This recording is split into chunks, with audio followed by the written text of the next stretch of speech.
Hello, my name is Jeff Buchanan with the Sound of the Final Harvest. I'm here to lift Jesus up. He said, if I be lifted up, I will draw all men to me. The sound of the final harvest is the sound of the Father's heart reaching out to you. It's the Father, the Son, and the Holy Spirit, all three, saying, I love you, I love you, I love you. Let's lift up Jesus.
Singing, lift up the name of Jesus before sharing what God put in my heart tonight to share.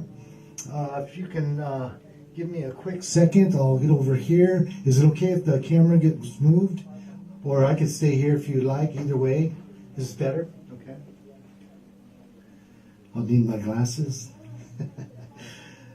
I just felt led tonight to share, as I shared last week, was my testimony. But tonight I want to speak just a little bit about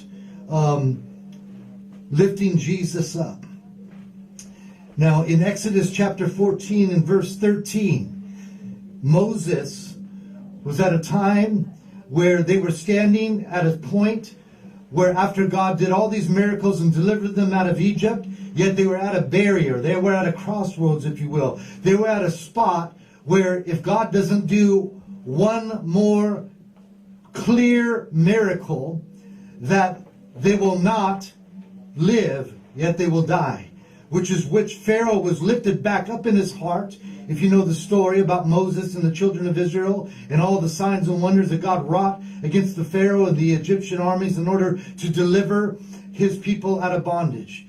And at this point, at the Jordan's bank, if you will, the river that was too deep and too wide to cross, God speaks to Moses and he gets a word and he says, "Stand still and see the salvation of the Lord." There's something very powerful about that prophetic word. That prophetic word, I believe, was a crossing over and a sign of what Jesus Christ was about to do on the cross to once and for all give us the ability to see that there's nothing we can do but stand still and see the salvation of the Lord. It's not by any good works we do. It's not by something that's us trying to be good people in order to make it to heaven or have salvation. But Jesus Christ had to be lifted up on a pole. And if you read in the book of John chapter 3 and verse 14 and 21, right there, it says, just as Moses was lifted up, he lifted up the serpent on the pole, so shall the Son of Man be lifted up. Isn't it interesting that when Jesus was lifted up on the cross for our salvation to die for the sins of the world, that he had to be lifted up on a cross, and then all we could do was stand still and see the salvation of the Lord. One of the most powerful things that ever happened in history was Jesus Christ dying on the cross for you and me. See, because you cannot be saved unless you look to the cross. You cannot be delivered from hell, death, and the grave unless you first come to the cross. See, and here's the interesting thing. All the people that were following Jesus, even the disciples that were doing their best, they were falling apart when they realized this Savior that came, that was born as a baby, that had to go to the cross, that they were following, seeing do all the signs, wonders, and miracles, that they thought they were going to be his leaders and he was going to live forever and they were going to be the greatest thing that the world ever seen. But yet he's being taken and stripped naked and put up before everyone throughout the earth to just stand there and watch him die. Because they did not know that this was the plan of Father God's heart, to send his only Son to die in our place, because we as sinners, the Bible says in Romans 6:23, the wages of sin is death. One sin, it's not sins plural, it's sin singular. One sin already put the virus, if you will, the death seed in us, that we were hopeless without the blood of Jesus. Each one of us were given a sentence of death. You were born into this life, yet to die. You say, well, that doesn't sound like good news. Well, the good news is that the wages of sin is death, Romans 6:23, but the gift of God is eternal life through Jesus Christ our Lord. Now understand this. When God began to point me back to this story about Moses and the prophetic word given to him by the Father, he said, tell the people, stand still and see the salvation of the Lord. And yet Pharaoh was lifted up in his heart because he got word back that they were stuck at a barrier, and he said there's no way they're going to get across there. They don't have a boat. They don't have any engineering capabilities to get across this river. He didn't think about it, but the truth of the matter is it's going to take a miracle. Well, guess what? The same God that brought all the miracles to deliver them out of Egypt was about to do the greatest one yet. And that was, he lifted up Pharaoh in his heart, that he hardened to go after the people of Israel one more time to slaughter them when they were just stuck right there. Just like the devil is trying to take our lives. But Jesus Christ has made a way. Now listen, he raised up an army of 600 of the best and the baddest warriors to chase after the people of Israel that had no weapons of war. They were standing there helpless. But God wanted to show them one last great victory. And I believe it was a prophetic promise of what he was about to do with Jesus on the cross, to show them that there's some things in life, the most important thing, that you have nothing to do with it. It's just all about standing still and seeing the salvation of the Lord. Now, in John 12, verse 32, Jesus then says in that scripture, when he's talking about going back to the time of Moses, when they got sick because they were sinning and they did some things, and so the serpents were loosed and they started to get bit by these snakes that were poisonous and the people were dying. But God had another remedy. And he said, put a serpent, kill it, put it on a pole, and put it up before the people and tell everybody to stare at it and look at it that got bit. And as they just stare at it vehemently and just, completely looking at it without looking left or the right, but just stare and gaze intently at this pole with this dead serpent, that they would be healed. And it's interesting that Jesus, once again, another prophetic sign, Jesus says, and I must be lifted up just like Moses lifted up the serpent on the pole, so that when people look at me, they will be delivered, they will be healed, they will be saved. In the word salvation is healing, deliverance. It's everything that you need, not only in this life, but in the life to come. And the Bible says in John 12:32, and I got ahead of myself because it's also John chapter 12, 17 through 34 and 37 through 38 that all this whole story is about. But for the sake of time, I can't read all the scriptures. So I quoted them there so you can have them.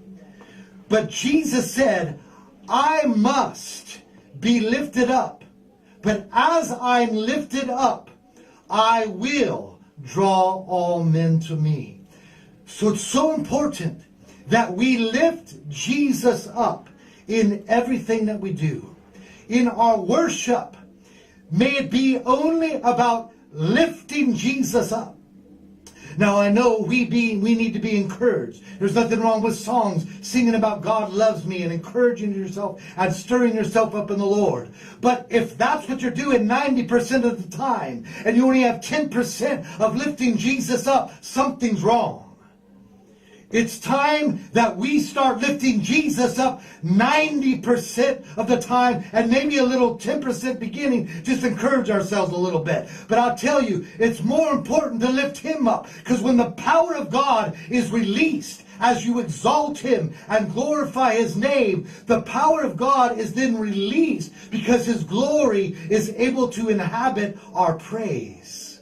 See, God, the word says, is enthroned in the praises of Israel. That literally means that God, his throne room comes down and his glory begins to penetrate the earth and our surrounding, our dwelling place, even in our own houses, in our own personal lives, and our churches, and then our cities, states, and nation, as we lift him up and worship him in the glory of his praise. See, because it's the high praise and it's the worship, it's the sound that we release from our heart to truly glorify him that then begins to establish his throne in the earth. It's like what Jesus said. The very first thing, he said, you want to know how to pray? Pray like this. I believe it's Matthew 3. He said, pray like this. Our Father, who art in heaven, hallowed be thy name. That's worship. The very first thing. Honor the Father. Lift up the name of the Father. Thank him for everything that he's done. Thank him for Jesus. Thank you for provision. Thank you, Lord. I worship you. I give you glory. I'm not here to ask you for anything. Just here to worship and lift you up. And then it says, thy kingdom come. Thy will be done. Here now on earth as it is in heaven. I believe that's literally what Jesus was saying. It wasn't just saying, well, sometime, hopefully it comes to pass on earth as it is in heaven. No. When we lift up the Lord that way, it becomes a now thing. See, because Hebrews 11:1 says, faith is now. It's always now. God is the same yesterday, today, now, and forever. Amen? So just as Moses lifted up, so shall the Son of Man be lifted up. And as he is lifted up, he will draw all men unto him. Amen? And so God's heart is to draw you to Jesus. The Father wants to draw you to Jesus. See, I'm not interested if you remember my name. I'm not interested if you know the ministry name or other minister, this minister, that great minister from past and beyond, and whoever, this apostle, that pastor, this guy, just like Paul said there. Now we're a Peter, we're a Paul, we're a this. No, I'm not worried about that. I'm more concerned about, have you met him? Do you know him? And through the heart of the love and through the